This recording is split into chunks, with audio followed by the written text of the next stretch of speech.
Hi, Geneva.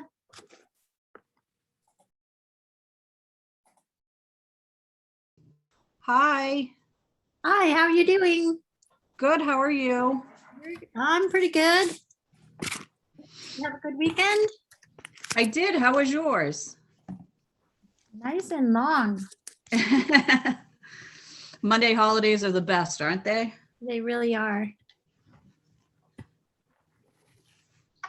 And you know, Rita, I do. Hi, Rita. Hi, how are you doing? Good. How are you? Good. Eric, I want you to meet Geneva Bickford. That's Eric Stocker, one of our select board members.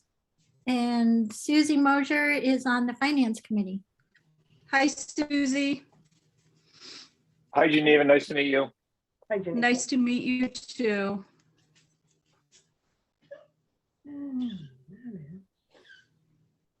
Just waiting on Melissa. Yeah. Yes. Here she is coming in.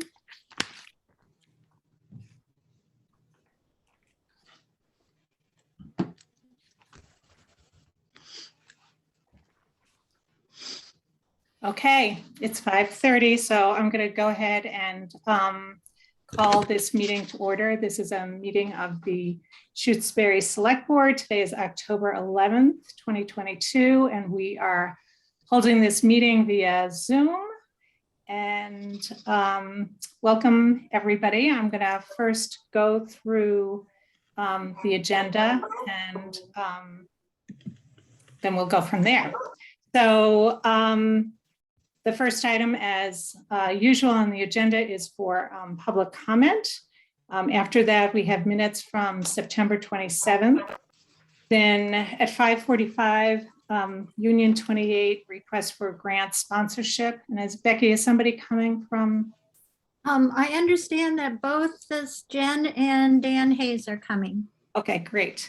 And then at 6 o'clock, we're scheduled with the planning board to talk about planning board associate members and some legislation.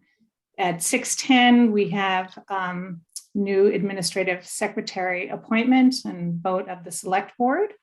Then at 6:20, discussion around Franklin Regional Transit Authority and public transportation in Shutesbury. I believe Fernandez, O'Brien, and Jeanette will be here. 6:30, we'll be hearing just some update from Eric about Lake Wyola Dam. And then after that, town administrator updates. Is there anything else, Becky, that we needed to take care of that was unexpected? I have two highway contracts. One's in the extension. They sent an additional piece of paperwork for the extension of the culvert. And also for the RAP, the winter recovery assistance money. So I'll add those during my updates. Okay, and are those votes? Yes. Okay, all right, great. Okay, so public comment for those of you who have not been here before. During the public comment period, I ask that you use the raise hand feature, limit your comments, just make them brief. We do not interact with, do not respond to public comments. Obviously, we take under advisement anything that is said in public comments, but we don't engage during the public comment period. That being said, I want to go ahead and open it up for public comment. And I see a hand up, Miriam.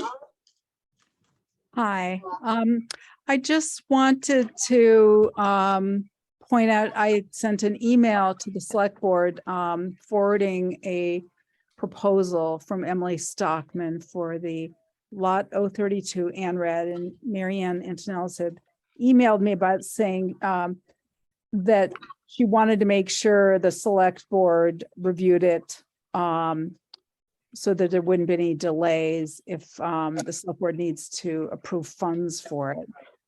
We have not voted as a commission whether we want to use a third party or not, that would be something we would decide at the public hearing. But I just wanted to make sure, since you had asked at our last meeting, to make sure there weren't any delays, that you got the information as soon as possible. Yes, we got it today. Thank you. Okay, Glenn?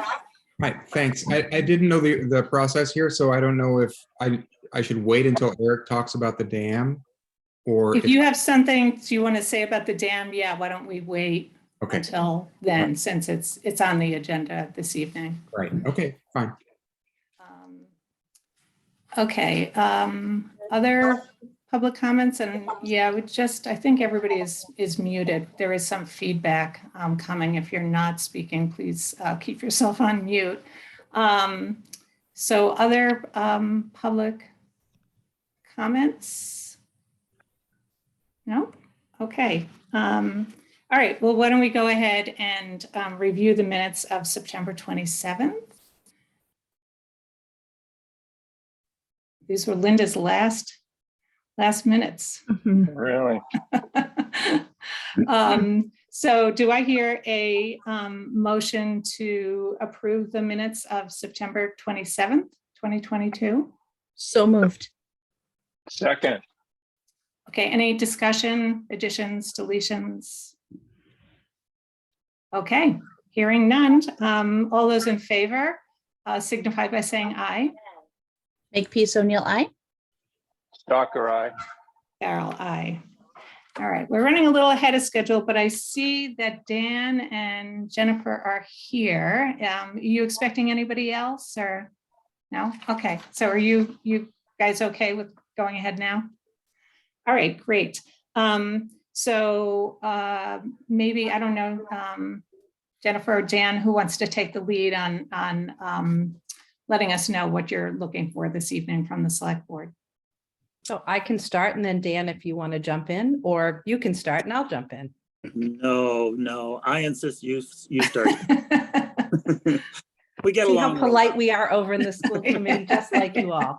So I would say probably 2 school years ago, we really began talking in earnest as a leadership team, and that would be each principal from the Union 28 schools, Director of Finance and Operations, and Director of Student Support Services or Special Education, have really talked about what we're calling regional or Union 28 efficiencies, in which what ways can we operate more fiscally efficient and operationally efficient. And so we added an item to our agenda at the joint supervisory level talking about efficiencies. And we discussed that at each meeting, and it's topics from school committee meetings to budgets to transportation, payroll, contracts, accounting and bank functions, technology, food service, custodial building and grounds. And so we've been brainstorming as a school committee about ways to be regionally efficient. And so I connected with the Collins Center, who has done some work in some of our member towns, in particular, consulting with Leverett and Wendell about police services. And so in meeting with some folks from the Collins Center, we talked about creating a proposal. And so I'm just going to give you the brief overview and deliverables and work plans, and then next steps. So as you all know, especially in our rural, small, tiny towns, the cost and manner of providing services have increased. Public schools and towns feel the strain to uphold many countless and evolving standards to support all of our students.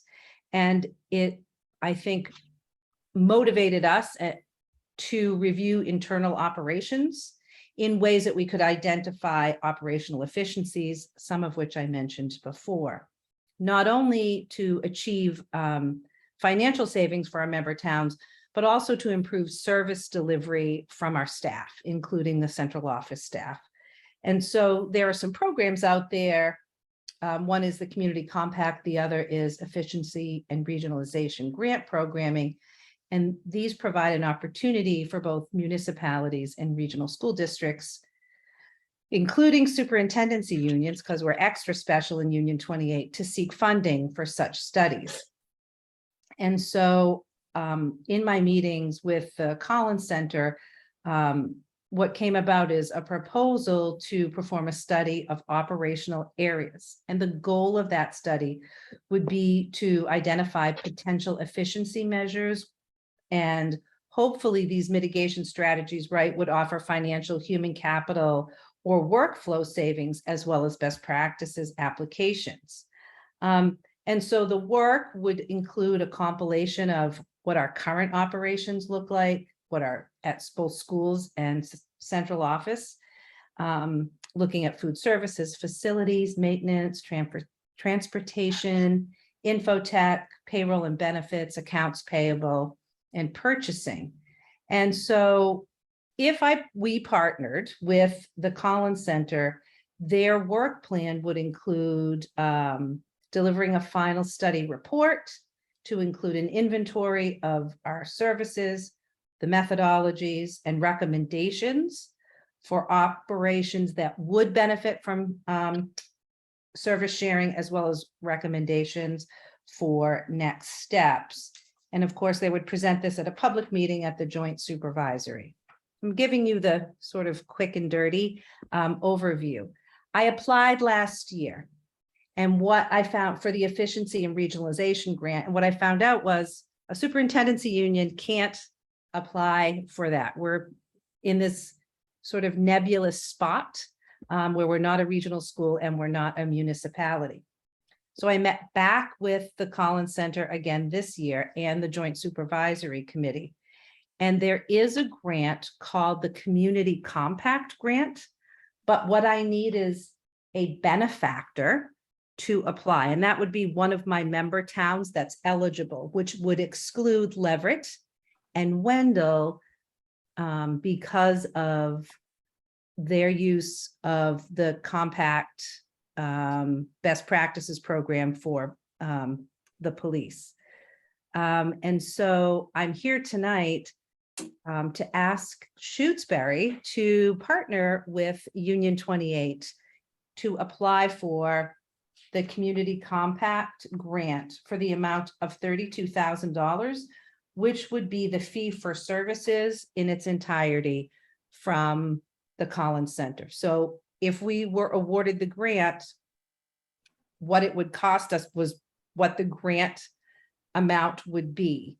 But what we would get as a benefit is ways that we could plan as member towns in a superintendency union, financial and operational efficiencies. And if I could just piggyback on that, Jennifer, and just to say that, yes, as you said, the grant covers the research to come up with options and recommendations. And then the Union 28 committee would look at that and decide what they want to do. So it's not creating a position. It's not something that would be ongoing. It wouldn't be that we'd be looking for money to support this position in the future for anything. So in my own opinion, I guess I would say I think it's a no-brainer. It's using money from other sources to really delve deep into ways that we can become more efficient. I also just want to add or mention that, Jennifer was very wise in working with her team when we lost the use of the building in Irving. Many of us at the time were sort of looking at, well, where would we relocate? How much is it going to cost? And the idea of moving into the schools where there were no additional expenses, a reduction of expenses, in some cases like no cleaning fees and such, as well as the benefit of putting administration right in with the students, I thought was a remarkable idea. So that is one way that we benefited, although it wasn't through this grant, but those are the types of things that we might learn from this. So I have a couple of questions, but Eric and Melissa wanted to see if there was anything you. The only question I have is my sense is this won't cost us anything. That's kind of what this boils down to, right? That was my sense of what you said. I just want to make sure it's understanding it correctly. Yes, it wouldn't cost Shutesbury anything except some time, Shutesbury has the code or could apply for the code to get into the community compact grant. And there may be a few things I might ask of Becky or the select board that I might need from Shutesbury, but it wouldn't be a financial cost. And if we didn't get the grant, I would look for other funding sources. Alyssa, any, I don't have any questions. I guess my question is more for Becky. Did we ever apply for any community compact grants before as a community? Oops, you're on mute. We received a grant to study the water, when the town hall water is no good, and that one has been lingering along because we had some trouble getting the last pieces of it resolved. So I'm not sure if that's like the police, the fact that we have another one that we haven't fully resolved that might impact the request. It wasn't for very much money. I think the Leverett and Wendell one was more significant dollars. But I will inquire and find out what I can.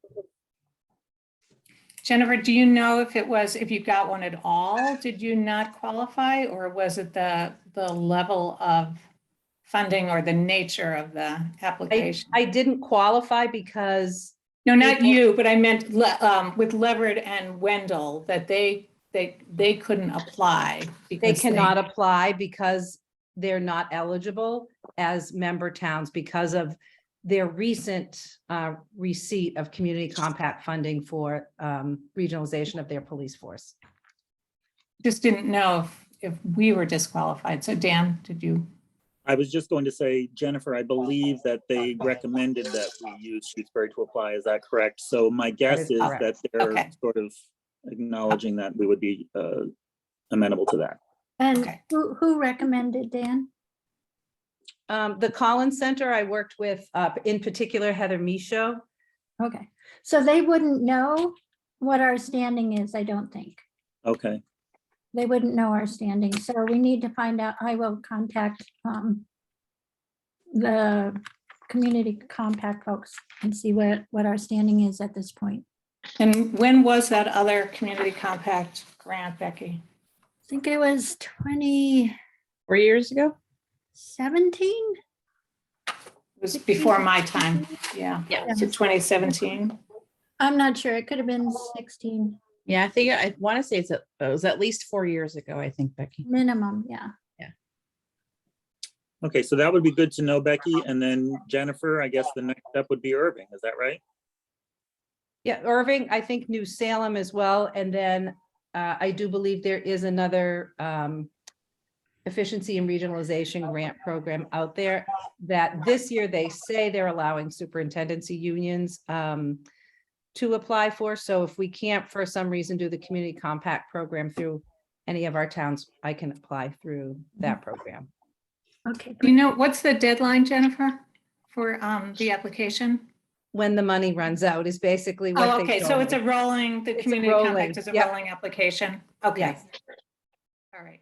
I didn't know if they had a funding cycles or something. And if Becky finds out that we can apply, Becky could get me the code. I went to look in and to see how involved it would be to write the grant. But I don't have the secret password to get in there to just do an overview of the grant. So I can connect with Becky, or Becky, you know where to find me.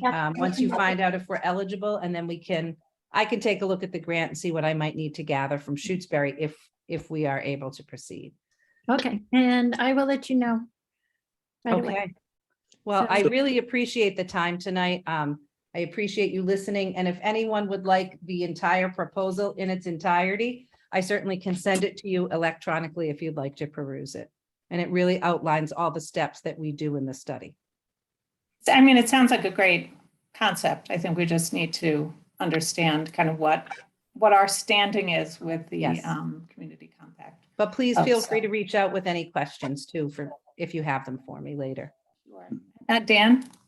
I would just like to propose perhaps the select board would want to consider maybe motioning to accept the grant application if we are, just to expedite things. Melissa and Eric, how do you feel about accepting I it have no- conditioned on our eligibility to apply?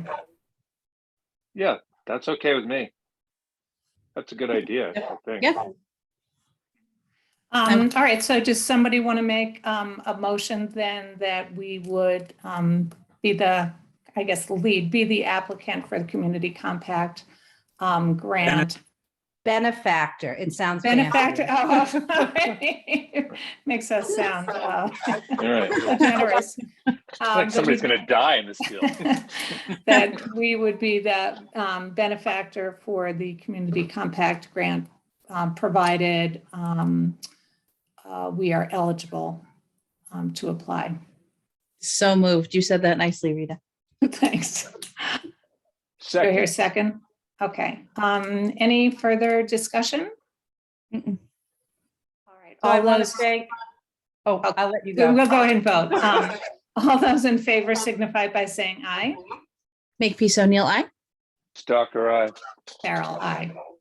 So, Thank thank all you. So we'll let you know. The school committee and the select board and the town for hearing me tonight and for conditionally accepting this. I really appreciate it. And I look forward to partnering with you all. Thank you, Becky. Thank you, We'll Jennifer. stay in touch. All right, Take thanks. care, everyone. Thanks, Dan.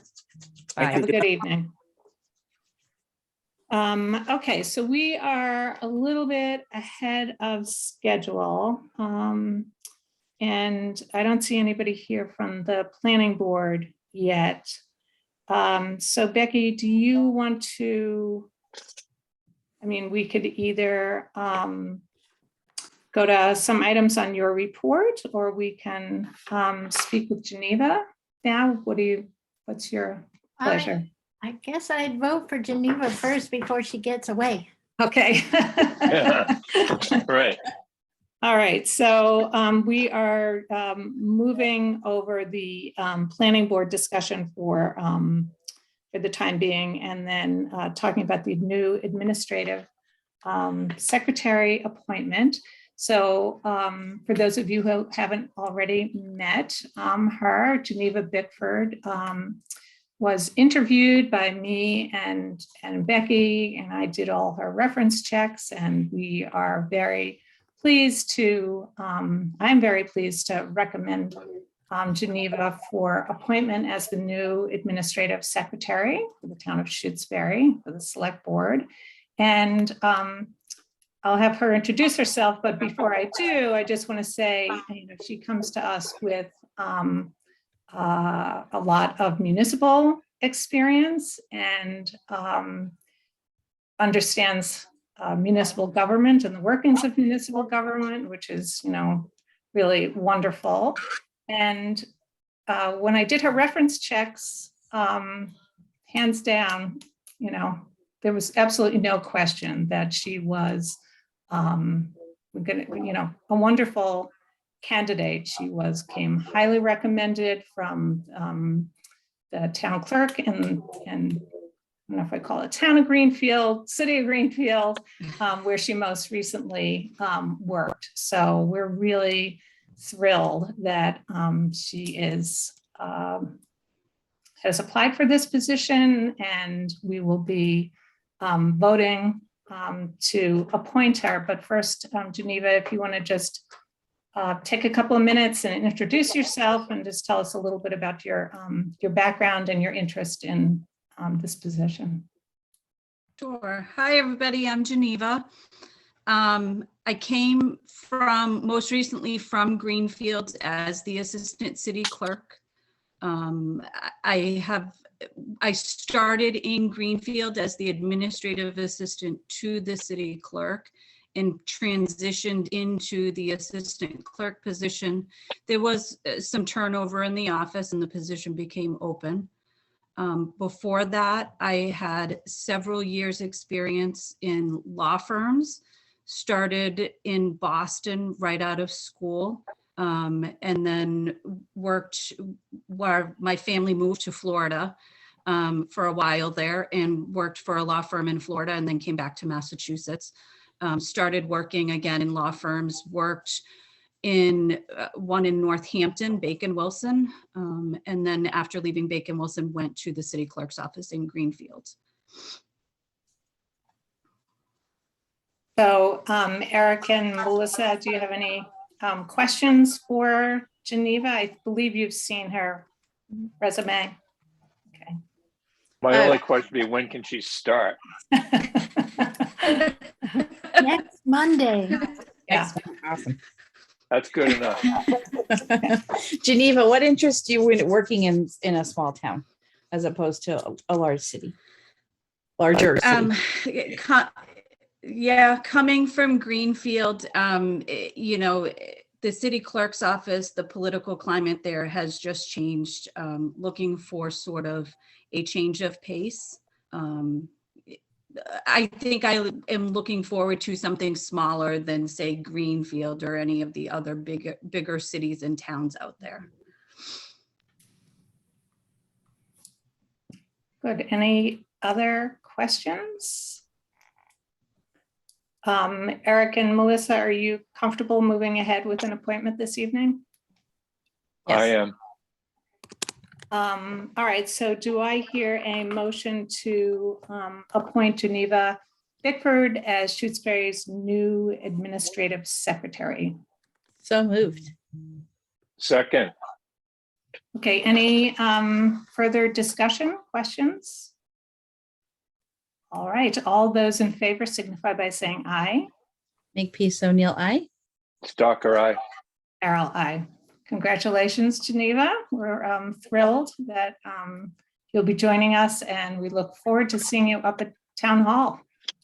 Thank you. I look forward to working with everybody as well. Great. Great. Okay, so let me just do a time check here. 5:55. Yep, thanks, Melissa. You're welcome. So I don't see anybody here from the planning board. I didn't hear anything from Now I'm them. getting nervous because I put them on the agenda, but I thought it had already been set up. So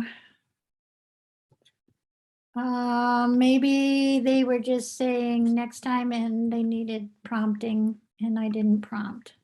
Yeah. Okay, well, there's no deadline, is that Right, it's right for them? right. Okay, He all just- right. I was gonna say we could call them, but my understanding was this was for the next legislative session that they wanted to get some legislation in, but there wasn't a deadline. Right, Okay, there's no deadline. okay, so, Did you want me to call or I what- guess you could, to the next time if they don't show? let's do it the next time. Okay, I think we're fine with that. Okay, so I see Elizabeth here and Jeanette. Are you two okay with going ahead and talking about the FRTA now? Yes, okay, sounds good. So just a little bit of background. Elizabeth and I and Jeanette have talked over kind of intermittently over the last few months about transportation in Shutesbury, particularly for seniors. And I think given the Village Neighbors, the work that Village Neighbors has done and the Council on Aging, there has been a identification that we don't really have adequate transportation in place, and that maybe there's some other options. And, you know, we had the Council on Aging did a med ride program, and that with COVID, that kind of fell apart a little bit because of just issues with drivers and all kinds of checks that need to be done, query checks, that sort of thing. And I think for Village Neighbors, and you guys can talk a little bit more about this, I mean, you kind of see firsthand what the needs are out there. In addition, LifePath did a survey, which hasn't been formally released yet, but they did a pretty comprehensive survey, and I think, and I was able to get some of the preliminary results, and I don't recall right off the top of my head the exact numbers, but it was a pretty good response rate in Shutesbury, and It was 130. 130 households, and transportation was identified as a significant need by almost half of those households. So what we want to do this evening is just talk briefly about how Shutesbury might tap into the Franklin Regional Transit Authority. And so we're one of the, I think it's all 26 Franklin County towns, Becky, are part of the FRTA. We actually have a seat on their advisory board, and the FRTA runs kind of on-demand transportation as well as regular routes in Franklin County. And so Elizabeth did quite a bit of research and spoke with the assistant director at FRTA to look at what's available and what kinds of services does the FRTA offer and what might be appropriate for Shutesbury. So I think once upon a time, the FRTA had a presence here. I don't think there was ever not a regular route where a bus came through. We're just not, we're too rural. It's really expensive to have a regular bus route. But we have some options, and I think, it's something that we should explore. We obviously have an identified need, and maybe Elizabeth or Jeanette, if you want to just talk about the couple of, other than not having a fixed route, but kind of the med ride, and then the, I believe it's access options that we might tap into. Go ahead, Elizabeth. Oh, thank you very much, Rita. Just to preface what Michael Peralt, the Assistant FRTA Director, has said in emails and in phone conversations with me, over 30% of the population in Shutesbury, our demographic shows that they're 60 and over, and that is increasing in number each year. One of the things that they are offering, FRTA is offering, is demand response. And I'll just read very briefly the description. This is a curb-to-curb service using fully accessible vehicles for anyone that is 60 or over, and also a larger population. In other words, differently abled people, etc. And they have a schedule of when they do run, and it's quite extensive, even on the weekends. And they will wait for people should they have an appointment. And these appointments can be all the way to Boston for a certain fee. For example, 40 cents per mile, $2.75 each way. It's pretty low. We were investigating Village Neighbors originally to see if we could pay for those people who are members. And that seems possible as well. They are running in New Salem and Wendell, which is part of our Village Neighbors group. And they would like to expand and are really happy. Michael Peralt expressed positivity in any direction that we could offer. One of the concerns was perhaps in the past, and I would say this is probably 7 years ago when FRTA ran in Shutesbury, that some of the behaviors of either differently abled people or seniors were not appropriate on van rides. And they do have, well, I'm a teacher, behavior protocols. And so it looks like a really well-functioning system that we could buy into. The Council on Aging, when I was at their meeting, said that they would be happy if this worked because, as Rita mentioned, they're not equipped right now to do Corey checks, to run their own mid-ride program. So FRTA today at the Village Neighbors Board meeting was expressed that this is the best option. And then the fallback for particular Village Neighbors members would be our ride service. Now they have expanded, FRTA has expanded to also empty seats access for anyone in Shutesbury and the other towns that they serve. So if your kid can't get home from high school soccer because they missed the bus, you can kind of check and see if someone's coming from Amherst.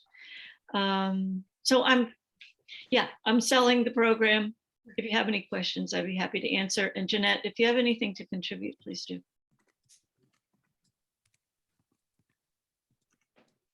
The only, I am. Go ahead, Jeanette. No, you're muted now. You're muted now. Try again. There you are. You're good. Okay. Sorry. I think it's a powerful statement that really 3 out of the 4 other small towns that Village Neighbors represents already are affiliated with this program.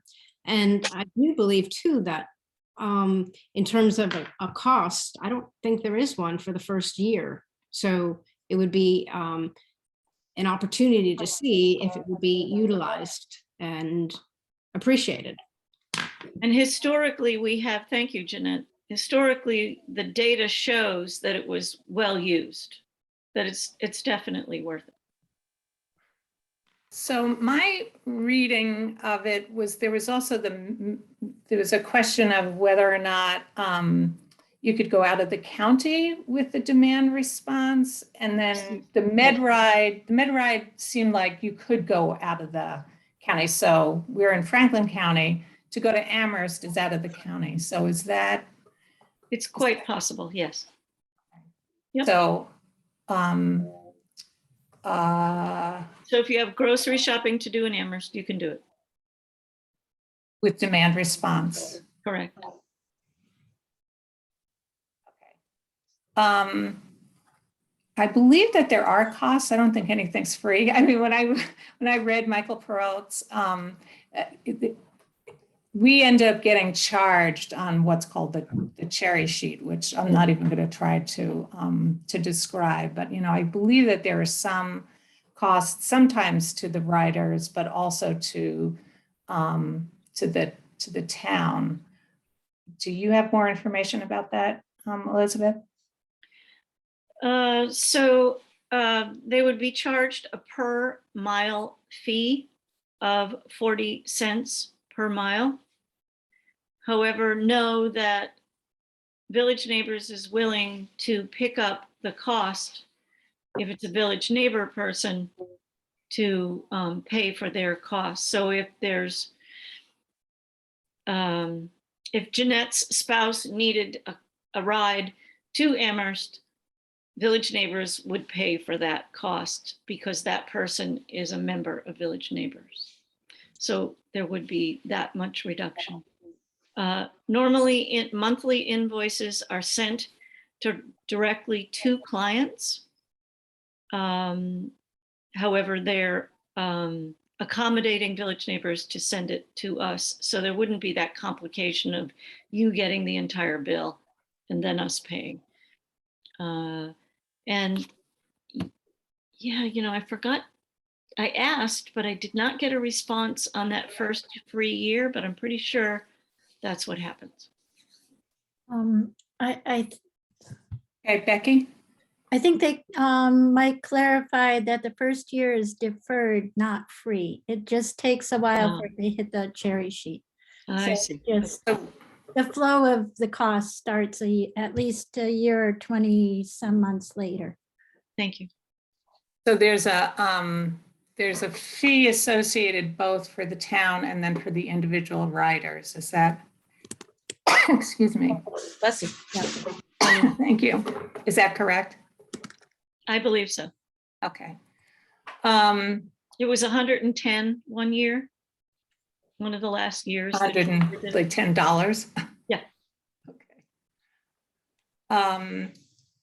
Okay, so I think what we probably should do, the next step is to find out from the FRTA about whether or not, is there a contract and kind of what are the exact, what are the costs? So we can like have that, have sort of a chart and people can understand, well, both what the costs, outline what the costs are to the riders, but then how the town gets charged too, Becky. And then what we have to do to get this initiated. Is there something we sign, some sort of agreement or contract, or is just a select board opting in? Is that enough to get this underway? And it seemed like he said something, did it take, is there a lead time? Did you see that? Yeah. Seemed to indicate that it might take some time to get this underway. Yeah, I think he said like 6 months or something. Okay, so why don't we see what we need to do on our end? Go ahead, Becky. The only other suggestion I would have, I spoke to Leverett and they have been using PVTA and they go through a debate every year whether they should do both FRTA and PVTA, but they've stuck with PVTA for about the last 20 years. And given the fact we're in a similar position, we probably should get quotes from both in case, I know at one point when I was trying to put a program together, they were trying to combine, flow from FRTA to PVTA and it got very complicated.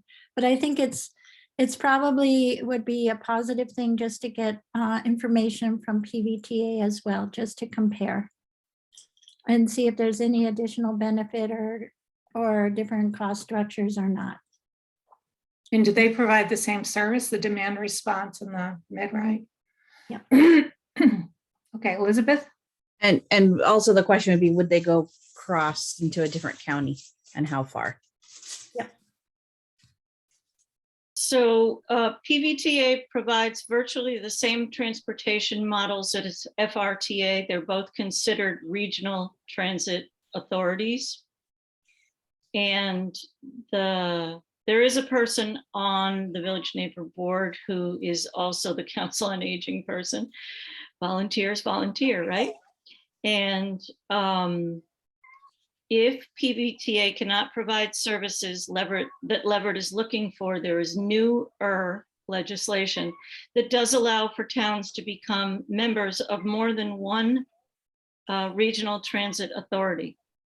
And if Leverett is interested in pursuing this, then Peralt is happy to discuss it with him. I just wanted to give you that background information. They have been kind of stuck because their Council on Aging was shut down during the pandemic and is now slowly opening up. And Becky, I could give you the name of the person in Leverett if you would like. Sure. I also have the PVTA contacts I got from Leverett that I can you tell me who this, the Council on Aging person? Sure, I can put it up in the chat. Can I do that? No, I guess We not. don't use the chat. You could just email it. Yeah, if you would I'll email it to you then. Okay. Yeah, that'd be wonderful. Thank you. Sure. So why don't we, so Becky, if you can report back to us then at the next meeting about FRTA versus PVTA, and so that we can understand like what the select board needs to do. Okay. Is it a simple vote? Is it a contract? How do we solidify the agreement with either one of these transportation authorities or both? Did it sound like Leverett did both? Or Well, they were talking about it, and I guess with the new legislation, they could to that it. option. She said that was the latest. Well, she said they've talked about it before, so I don't know how new the legislation is. But she had the information on her desk because it comes up every year. The question. So we'll see what Is answer. that, yeah, no, that sound like a plan, Elizabeth. Jeanette, it disappeared. And I was Melissa? wondering if perhaps there could be at least a vote of confidence that we are heading in the right direction, or something like that, that says, yes, the select board does agree that we need to contract or move forward with regional transportation, a regional transportation authority. The population that we serve of 172 members is obviously aging, as we all are. And David Dan's research that David held in his hand when he passed was that people are starting to need this service, these kinds of services at age 71. And if you look at our demographic in Shutesbury, I don't mean to be dramatic, but there are more and more people who need this transportation. And I understand the turnaround time for 6 months, but if there's a way for the select board to talk about how they support this in a vote, that would be really helpful. Eric, Melissa? Yeah, I think that's okay. I think we could take a vote to, let me try to put a motion out there. We vote to support and go forward with securing regional transportation for our senior citizens in town. Could I add to that subject to review of the cost structure? Yes. Yeah. I would agree with that, that addition. It's going to cost us $1 million. Right, I mean, I'm all for this. Just being responsible Figure it out. stewards here. Excuse me for interrupting. This will be the last one. And for differently abled people, for people who qualify, may be a better term. Okay, people who qualify for regional transportation. There you go. Okay. So a motion's been made. Is there a second? Second. Okay. Any further discussion? All those in favor signify by saying aye. Makepeace O'Neill, aye. Stalker, aye. Farrell, aye. Thank you for coming, Elizabeth, and we will, and Jeanette. I think Jeanette's sticking around. Yes. So we will report back, and we might have you come back to another meeting, just as we're kind of going over the details of exactly what this would look like. Okay, thanks for giving us the time. Okay.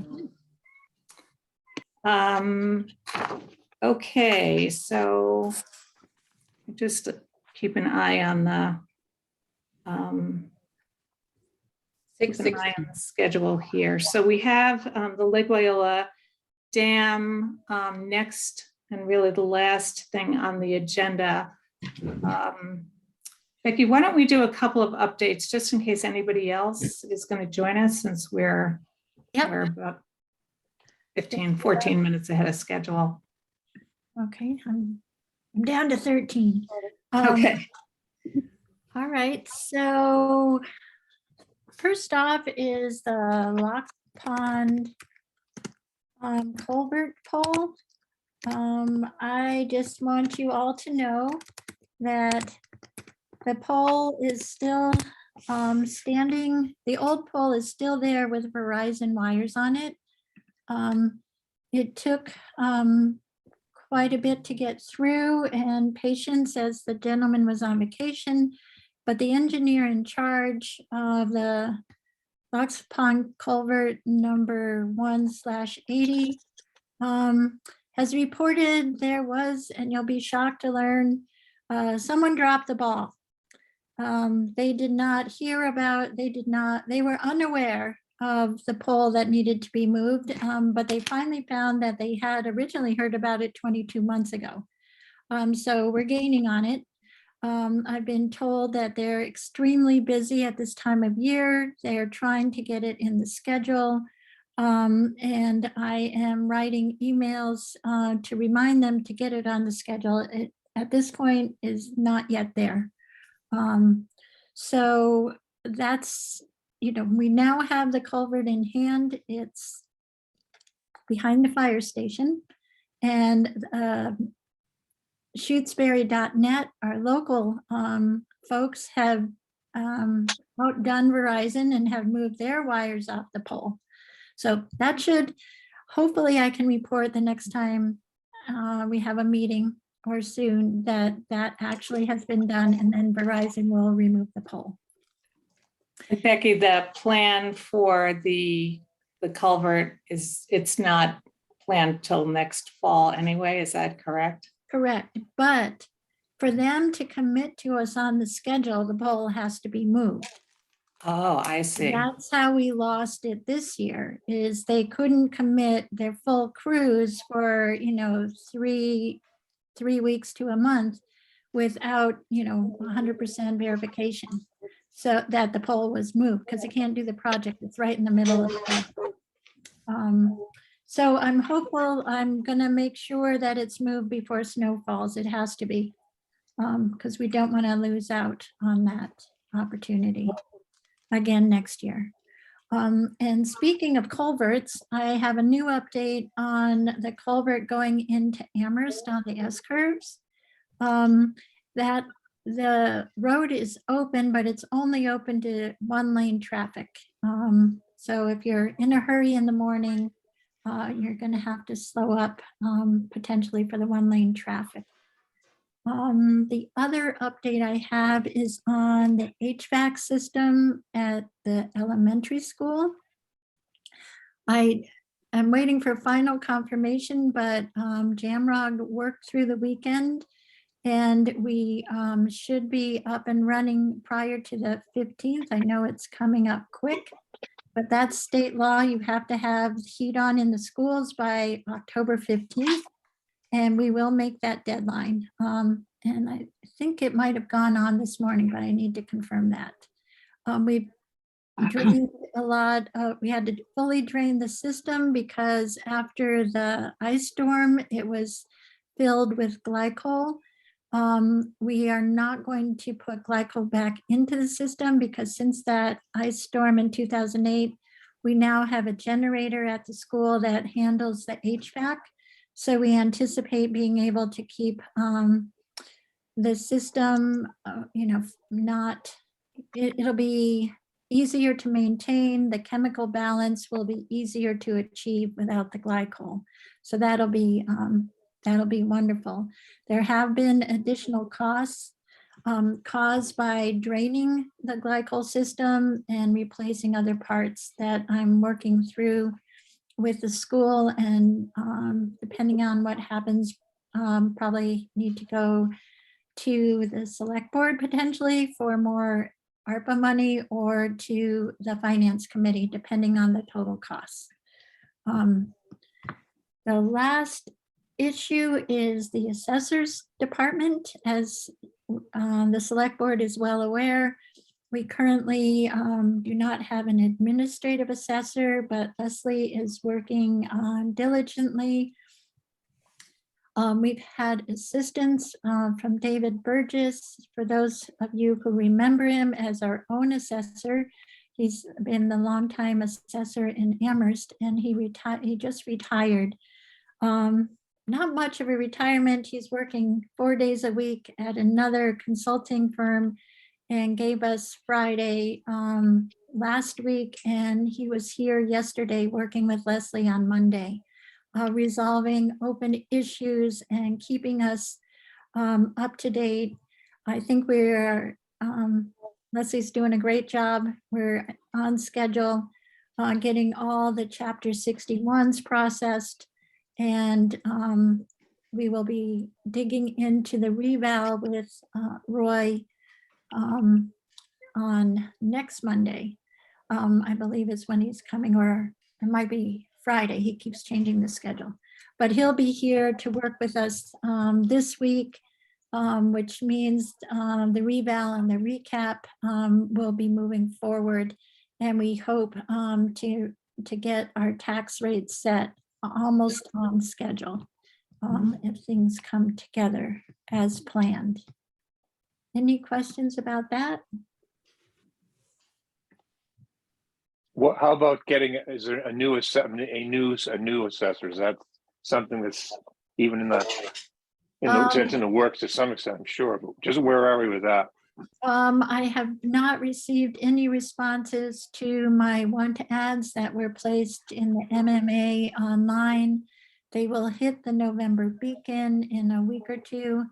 I was afraid that we wouldn't have a new assessor by November, so that's when the ad is running in the beacon, and that might shake something loose. But the word is not good on the streets. Leslie was hoping to talk to somebody about the position when she went to the assessors conference, and half the people at her table were without administrative assessors. So it's going to be tough, but we'll find a way. And right now our objective is just to make sure we get take care of everybody's questions and get the tax recap set, taxes set. We will also I'm working on another round of PFAS testing for the folks in town that received filters from the town because of their proximity to the fire station, and the presumed culprit in the PFAS in their drinking water being the fire station. We put in filters in 6 homes, 3 town buildings and 3 homes at this point. There's potential we might be doing 1 more filter in a property near the fire station.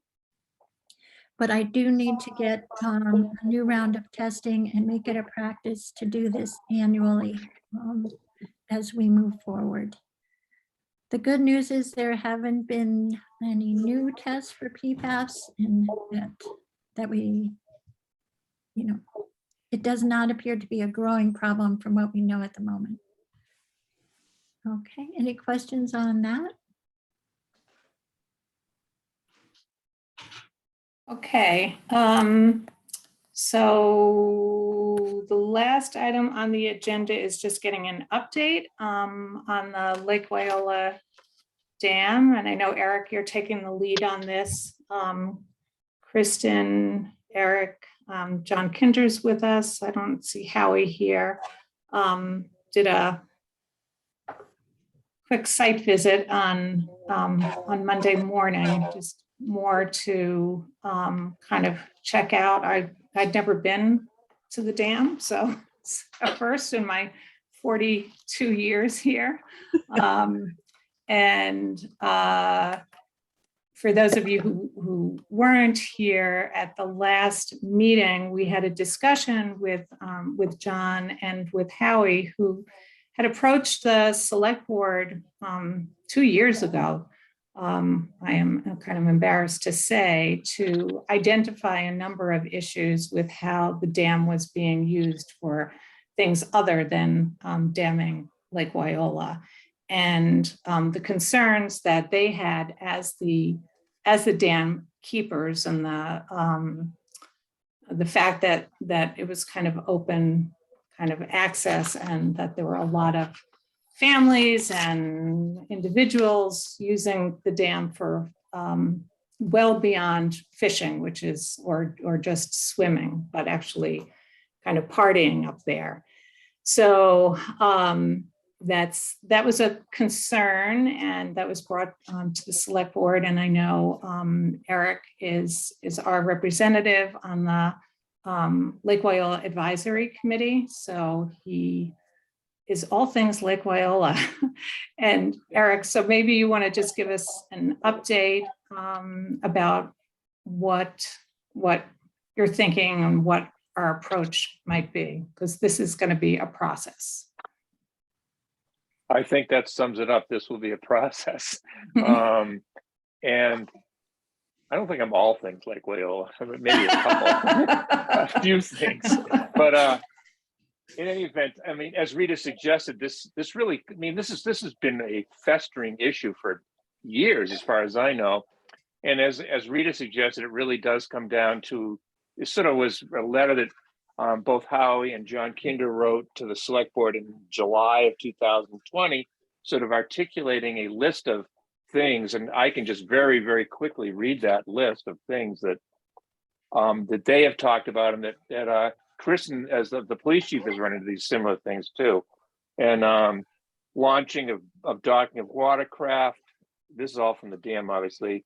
Pitching and erecting tents, umbrellas, and shelters, playing on the slippery dam spillway, bringing grills and holding parties and group gatherings in the dam, allowing children under questionable supervision to run and play on top of the dam, bicycling and skateboarding on top of the dam surface, damaging the dam structure by removal and displacement of large stones and boulders, recent damaging of the spillway through removal of sections of concrete and reinforcement. And there's always a fishing and swimming within the clearly marked area, doing that instead of staying out of those clearly marked areas. So that's just, I mean, that maybe the tip of the iceberg is the wrong expression to use in this case, although winter's coming. But the bottom line is, it seems to me, is that dam is a working dam. That's what it's there for. It's not a recreational facility. And it's been sort of turned into, or turning into, a recreational facility. And I think that's happened more and more as the swimming beach itself has got more crowded, I mean, more popular. So I know that there was a general sense of, like, I mean, I guess when this all came up again at an LWAC, a Lake Loyola Advisory Committee, LWAC meeting, a while back, and we sort of decided, well, you know, we really should look into this. And frankly, it sort of boiled down to, like, we should try to solve this problem forever if we can. So that's sort of history of it and where it comes from. Solving the problem, I mean, there's another problem I should mention, that right now, Howie Kinder, who's and John, the dam keepers, only have access to the dam. And I don't know the name of the people there, and those abutters. Probably John, you know the name of those people there? Is that Barulas? Yeah. Basically, they've been very kind to allow us or them, John and Howie, to have access to the dam by basically driving on their property and going down to the dam to do their duties down there. So that's sort of another issue, sort of separate from the safety issue. Is also the issue of, like, it seemed to us like we should maybe start thinking about solving that problem, either through an easement or buying the property, or I don't know what. But I'm not a lawyer, and I guess I will be by the time I'm through with this.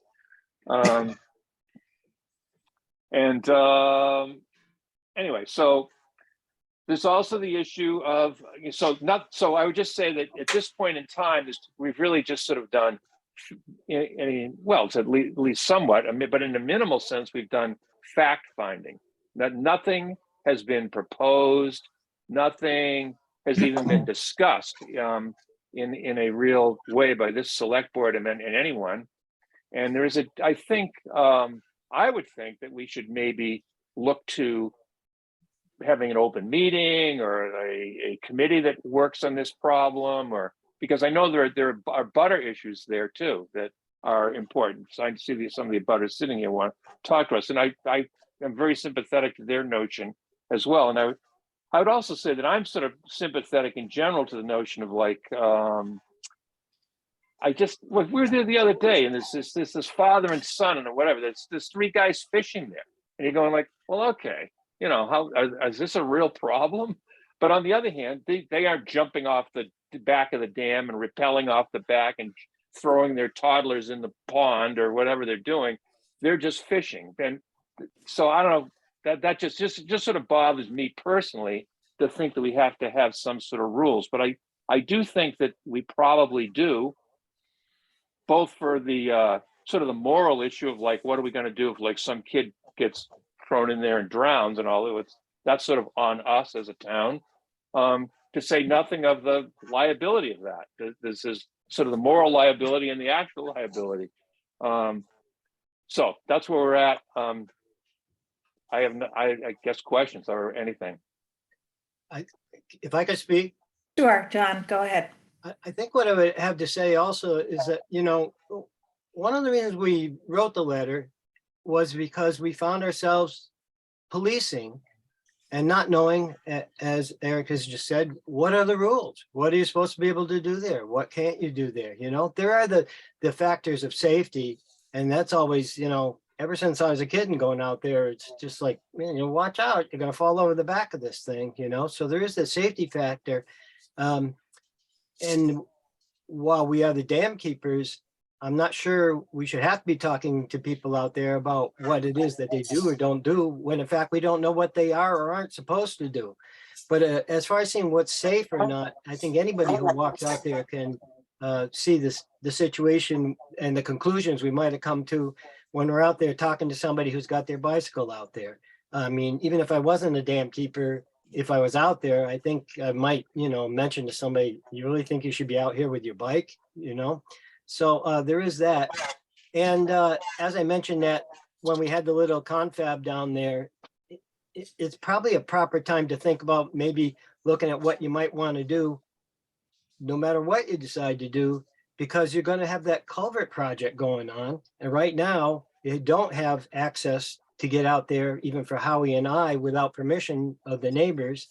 If you're going to allow access to get out there, if that's your decision of what can and can't take place out there, you might want to encompass it into this big construction project that's going to take place here, which is right directly behind the dam.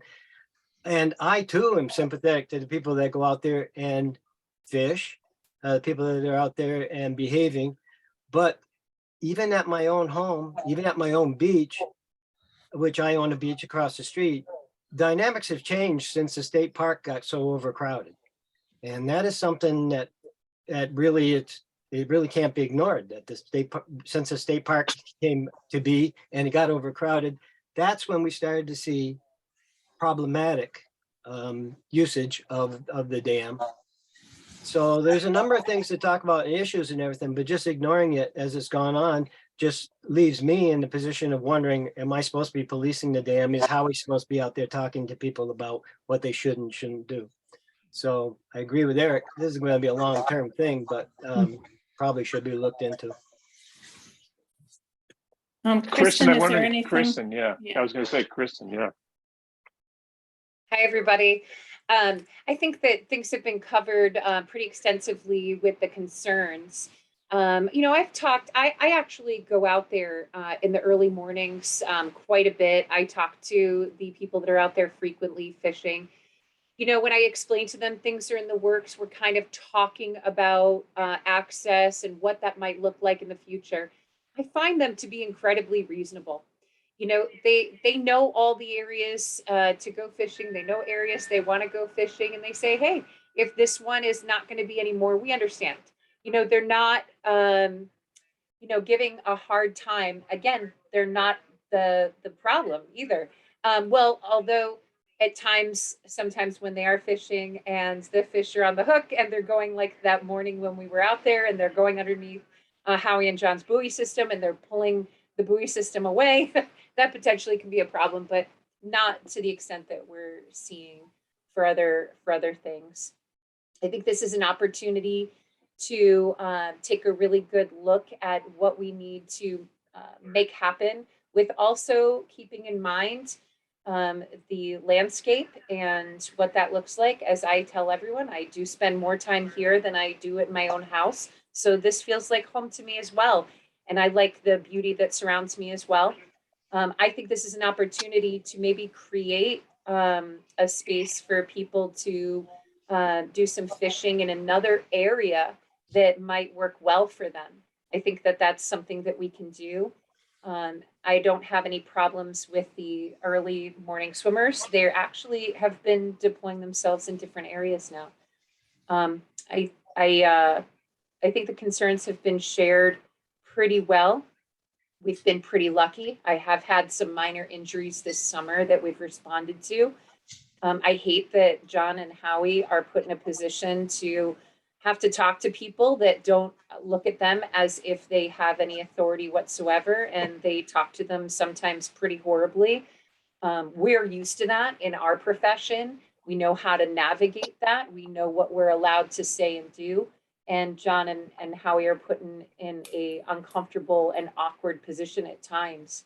So I am all for being a part of this in whatever facet that you would like me to be in, to try and to create less of a concern. We really do need to be, I guess I think what I really want to say is the word on the street is that once they realized this dam was the spot, we have people coming earlier and earlier to claim their spot. They're like so excited to, this is my family's beach area, if you will. And now it's kind of become a competitive thing, and more people are, that's the spot. It's not the DCR beach. They want their own little place there. And it's not so much that they are enjoying the landscape and how beautiful it is. It's the dangerousness that they're not foreseeing the potential tragedies that could come. One quick thing, I'm not sure if I mentioned the other morning, we do have some diagnosed autistic young children in the area. Some are newer and some are not. And we have had situations where the children have walked away, and we know that they go to waterways. And this is a very easy spot for them to get to. And to me, that's extremely concerning. So that's just one thing I want to add into the scope of why we're deciding to look into this. Okay. Just, first I want to see if the select board members have any additional. Melissa, I want to give you an opportunity, and Eric, if you want to add anything. We're not debating tonight what we're doing with Lake Loyola.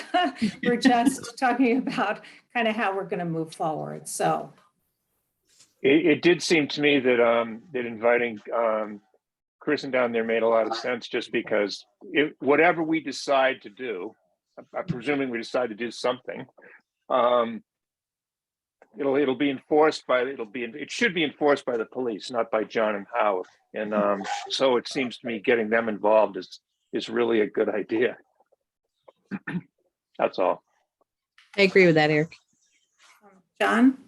That aside, one thing that really, for those who aren't aware, Zapparillos are the other butters on the other side, and they recently had a survey done. And the area that Howie always parked on, the area that everybody traverses to get out there, has been found to be their property. They always thought they owned part of that road, but it is their property. So the reason I'm mentioning that is that equipment has had to go out there in the past, and when they did restructure the dam and everything. So that has nothing to do with me, but you really should address that in one fashion or another. And I'd leave that to you. That might have to happen in the future. And Zapparillos might sell to somebody who's not so easygoing about parking there. So just for those who weren't aware, that we did find that the whole road there that leads out to the dam belongs to those neighbors there. And that's why they put up some of their own signs about private property, that some of the people out there have asked us, what's with those signs that they walk right past to go out to the dam? You know? Now they're trespassing. But as I said, well, I've been coming here for 20 years. I said, well, we just found out about it, you know? So that's just one other factor that really might be more important than anything else we have to say here, so.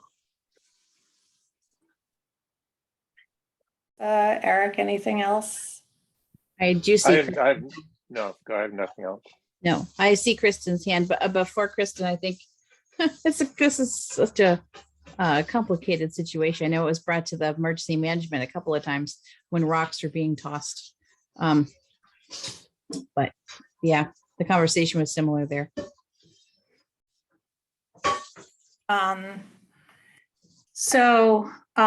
know, Eric, we kind of designated you. I'm just wondering in terms of next steps, you mentioned LWAC. Is that there's an LWAC meeting? There is a monthly LWAC meeting coming up this coming Saturday that I'm sure we'd be talking about this at least somewhat there. I'm not sure. Yeah. Yeah, I mean, one thing we could think about is whether or not, I mean, there are people here tonight that maybe there should be some sort of working group to come up with recommendations to the select board and include abutters. And, you know, do that in conjunction with LWAC. So just kind of have and then the recommendations, either we wait on the recommendations or that group does some sort of a public, public forum, or the select board does it where we invite, people who maybe use the dam now, as well as other townspeople, just to talk about what they want to see happen there. Well, I mean, we could have sort of an official committee or whatever, that study committee. I guess that's what you're saying, right? Didn't want to use that word. I worry too much about study committee. Yeah, I think if we had a group of people who, and I don't think it has to be a large group of people, but with one select board member and maybe the Stocktons, Jeanette or Glenn, John and Howie, Kristen, and maybe, one or two other people to kind of, start to think through what, and the Zapparillas maybe too, is both, you mentioned Kristen or John, I can't remember which now, and Eric, you said earlier, I mean, we have two issues at the dam, right? Because we have both the safety issue, but we also have the access. I guess, John, maybe you were talking about that, that we don't have any way of accessing other than any, legal way. It's just the goodwill of Zapparillas allowing us to use what's their property, but that could go away if they ever sold their property. So I think that needs to be looked at first and foremost, are the safety issues. So does that sound like it would work to have even, 2 or 3, I hate to make it like an official committee. Yeah. But or through LWAC, I don't know if anybody has any other suggestions about how to do this. I mean, I don't think we're going to hash this out at select board meetings. I don't want to do it at select board meetings. And I think, there are people here who have information and ideas. So if that could be done informally, that would be great. With Mr. Lake Wyola. Yeah, go ahead. Mr. Lake, I'll get a new license plate for my car. All things Lake Wyola. You've already got that name, that email, John, Lake Wyola guy or something. We'll have to talk about that. Yeah, I'm just only wondering whether or not, having it be an official committee is not a better idea, just only in the sense it would give it some. We're asking sort of an official committee and I agree, report to the select board about here's what we think we should do.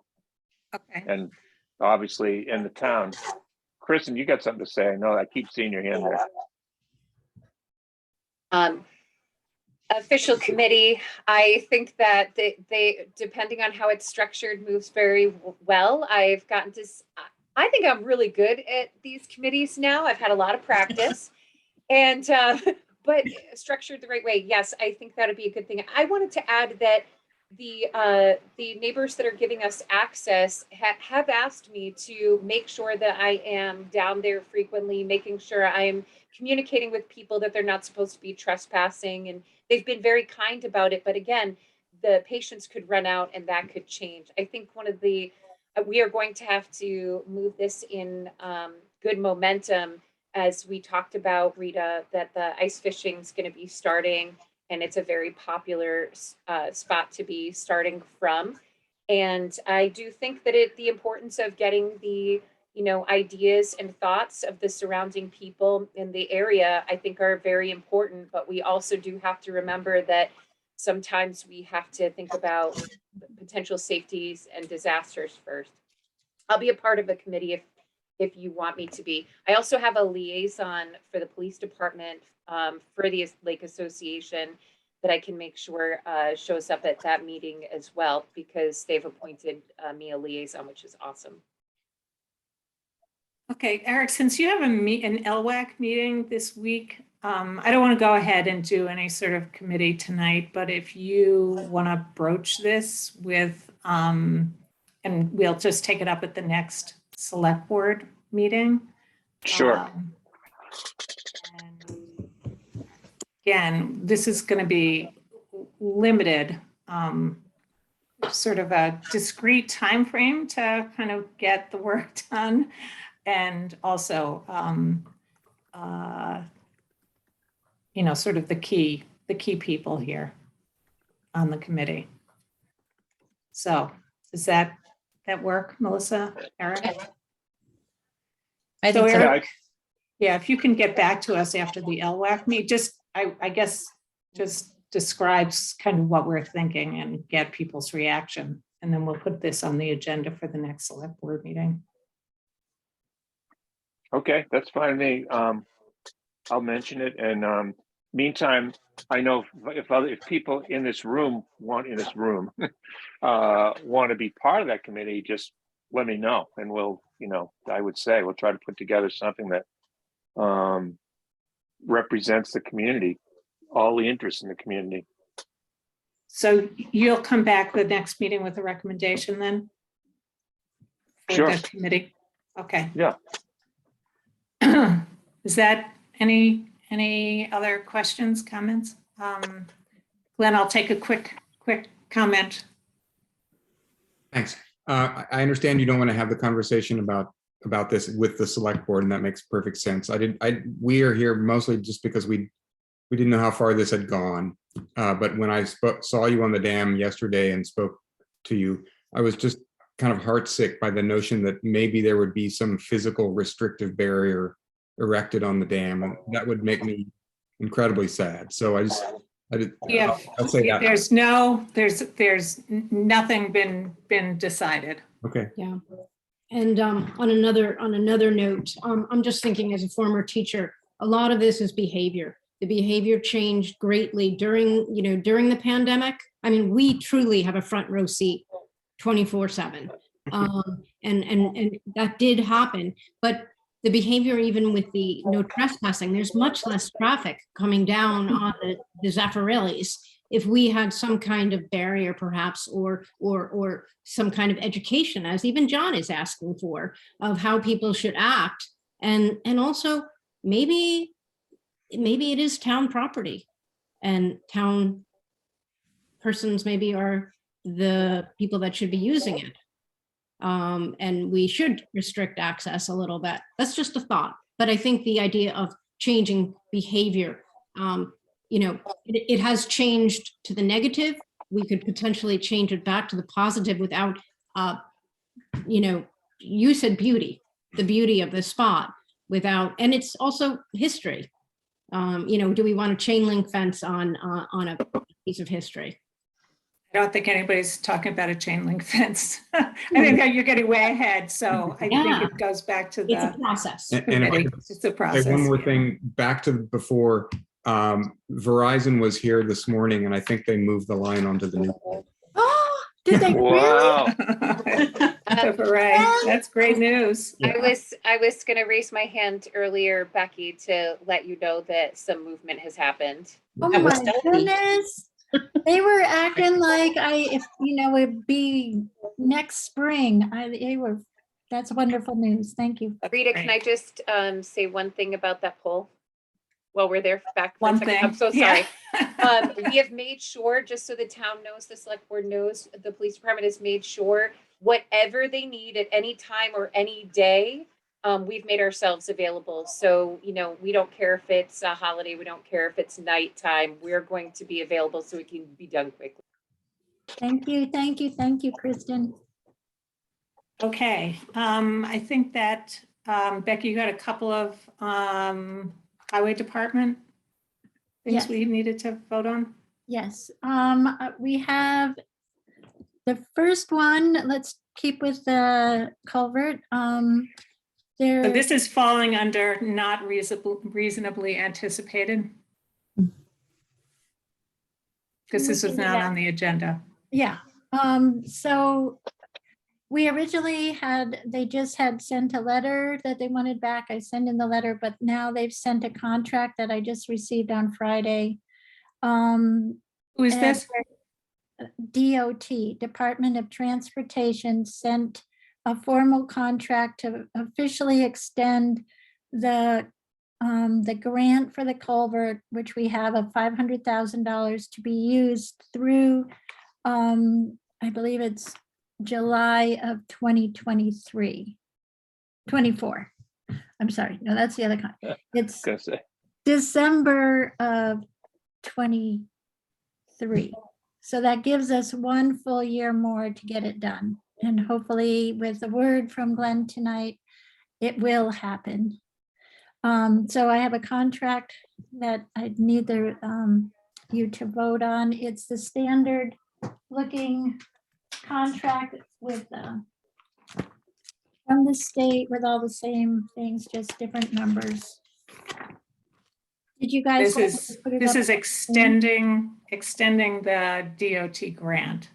The DOT grant, because it was gonna come due on July of 23, but we won't have had time to utilize it yet. So Okay. it's been extending it to the end of the year. And then the second contract is the winter. Did you want us to vote on that one first? Sure. Okay. All right, so do I hear a motion to approve the extension of the DOT contract for the culvert? So moved. Second, Any further discussion? All those in favor signify by saying aye. Make peace, O'Neill, aye. Stalker, aye. Carol, aye. And there's a second contract for the winter recovery improvement assistance. It's for about $120,000. This is the unusual governor's gift to the highway departments to help work on projects.